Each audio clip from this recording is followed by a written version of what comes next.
Hello, আসসালামু আলাইকুম। কেমন আছেন? একটু আগেই ঘোষণা করা হলো বাংলাদেশের টি-20 দল, যে দলটাই এই বিশ্বকাপে বাংলাদেশের পক্ষ হয়ে খেলতে যাচ্ছে। এখন কথা হচ্ছে এই দলে এমন কিছু ব্যক্তিকে সুযোগ দেওয়া হয়েছে, মানে যেটা এত বেশি প্রশ্নবিদ্ধ, মানে যা বলার কোনো ভাষা নাই। স্পেশালি আমাদের লিটন দাস, আমাদের ক্যাপ্টেন শান্ত, হ্যাঁ, মানে এনাদের যে এত সুন্দর পারফরমেন্স, তাদের এত ভালো এভারেজ, হ্যাঁ। তো এগুলো আসলে মানে বলার কোনো ভাষা নাই যে আসলে কি বলবো। একটাই কথা বলা যায় যে এটা মায়ের দোয়া ক্রিকেট টিম, ঠিক আছে। মানে এরা যাচ্ছে পিকনিক করতে 1 মাসের জন্য, তো খুব দ্রুত পিকনিক করে এরা চলে আসবে। এবং আরো মজার ব্যাপার হলো এই যে দলে আছে তানভীর ইসলাম। তো এই তানভীর ইসলাম এমন একটা বলার, কেবল ইন্টারন্যাশনাল ক্রিকেট একটু একটু খেলতেছে, হ্যাঁ। এখন কথা হচ্ছে, আমি এই কথা বলতেছি না যে তার যোগ্যতা নাই, তার যোগ্যতা আছে, কিন্তু তার এক্সপিরিয়েন্স সেই হিসেবে অনেক কম।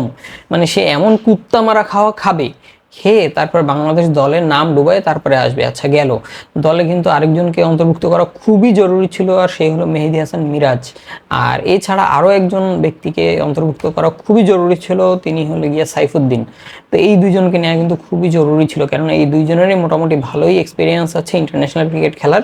এবং দুইজনের মধ্যে, দুইজনের কথা না বললেও মেহেদী হাসান মিরাজের কথা বলতেই হবে। আর তাহলে মেহেদী হাসান মিরাজ কিন্তু অনেক জায়গায় পরীক্ষিত, সে কিন্তু দারুণ দারুণ জায়গা থেকে বাংলাদেশ দলকে অনেকভাবে তুলে নিয়ে আসছে, এবং তার মাধ্যমে আমরা অনেকগুলো জয় পেয়েছি, হ্যাঁ। তো বেশি আর কি বলবো, এমন একটা দল গঠন করা হয়েছে যে বলা যায় এনারা পিকনিক করতে যাচ্ছে, কয়দিন পর পিকনিক টিকনিক করে চলে আসবে, ঠিক আছে।